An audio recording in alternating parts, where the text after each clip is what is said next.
So in this video, I'm going to be talking about the specific steps that I take whenever I have a big event or a big meal coming up, and I want to enjoy myself at the meal, but at the same time stick to my health and fitness goals. Now, it's the day after Thanksgiving, so I'm using this day as an example, but these concepts can apply to any meal that you have coming up or any event that you have coming up. So over the years, I've developed this plan for myself, or a set of guidelines that I use whenever a big holiday meal comes up, or there's an event where I might be eating more than I normally am, but I don't want that to derail my health and fitness goals. So having a plan or a set of guidelines to follow might seem like it's a lot to think about, but it's really not. And it's not that difficult to implement.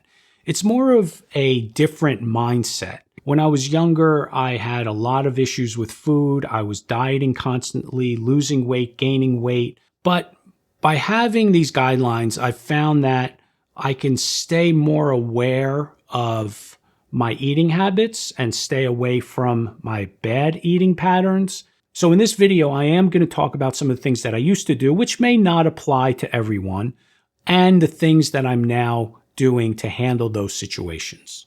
So let's start first with the days leading up to the event. In the past, what I used to do was most of the eating would start the night before. Already, I was in holiday mode. It was time to celebrate. It's holiday. Let's eat. I was always looking for excuses to eat. So even before the holiday started, I was already out of control with my food and derailing my progress. And on top of that, a lot of times I would just tell myself, oh, I'll start on Monday, which just gave me an excuse to eat whatever I wanted for multiple days. Now, when a holiday comes up, I tell myself I want to enjoy the meal, but at the same time, I don't want to get off track with my health and fitness goals. The important thing to remember is that one meal does not cause you to derail your progress. So the key is to make sure that you're not using the holiday as an excuse to eat excessively for days. So now leading into the holiday or the event, what I'm doing is I'm trying to eat as normally as possible.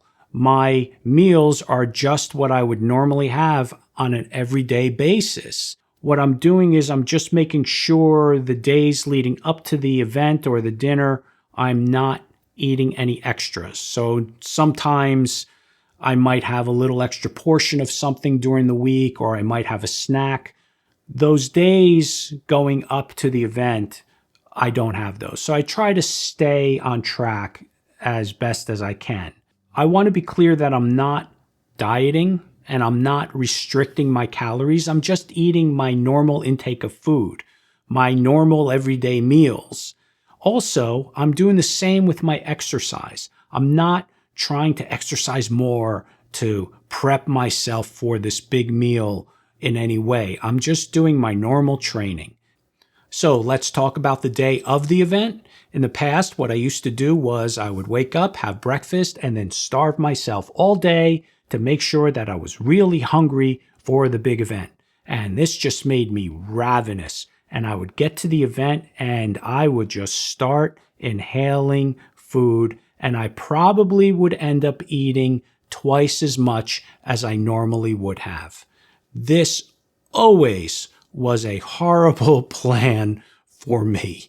Now what I do is I have my normal breakfast, and then I'll eat a little something throughout the day so that I'm not starving or ravenous. I might be hungry going into the event, but I'm not in a ravenous state where I'm so hungry that I'm going to eat everything in sight. I learned that there is a big difference in the amount of food that I would eat if I went in ravenous and starving versus just going in a little bit hungry.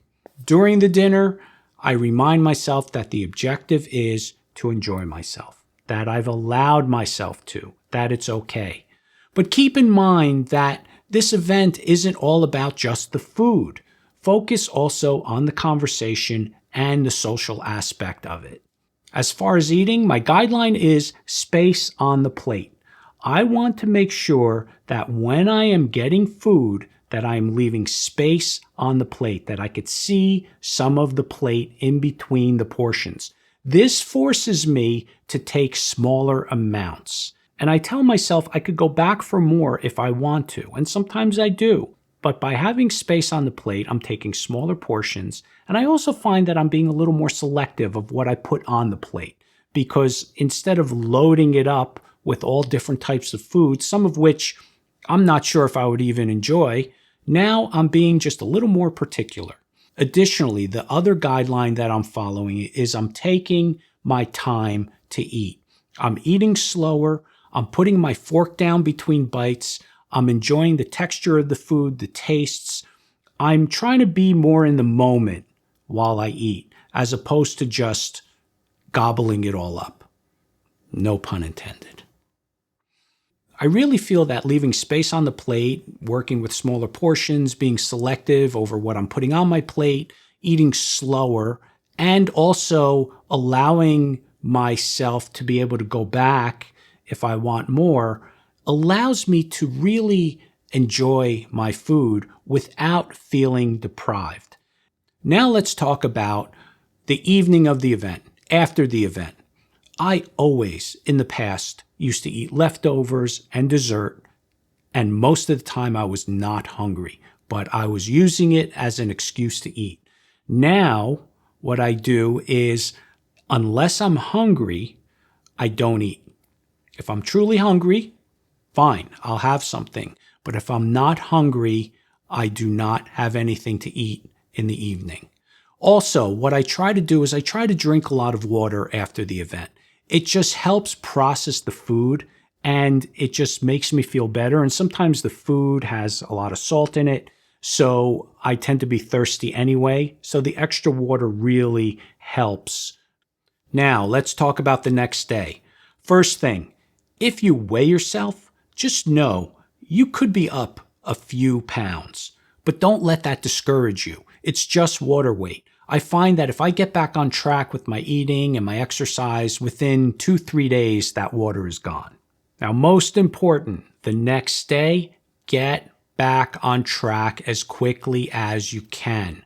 Don't let one bad or excessive meal turn into many. This is the most important thing that you can do after having a big meal the night before. In the past, I used to keep the celebration going for days. I would just keep eating. But I find it so important to get back on track. So the next day, I would have my regular breakfast and I would just have my regular meals throughout the day. Plus, I always try to get into the gym the next day and have a good workout. It just makes me feel good. It gets my blood flowing. And it's important to note that this is not an effort to make up for the calories that I ate the night before, because I really can't make that up with the amount of calories that I ate.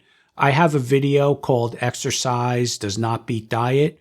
I'll put a link in the description below so you could watch that if you want.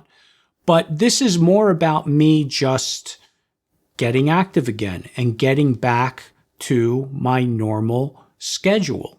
Getting back to the gym is what I like to do, but it could be anything. It could be a light walk. It could be biking. It could be stretching. I just feel that any type of activity can make you feel better after a big meal and helps you get back on track faster. So those are some of the guidelines that I use to help me enjoy events, but at the same time, stay on track with my health and fitness goals. Now, if there are certain techniques that you've used in certain situations that have helped you, I'd love to hear about them. Drop a comment below.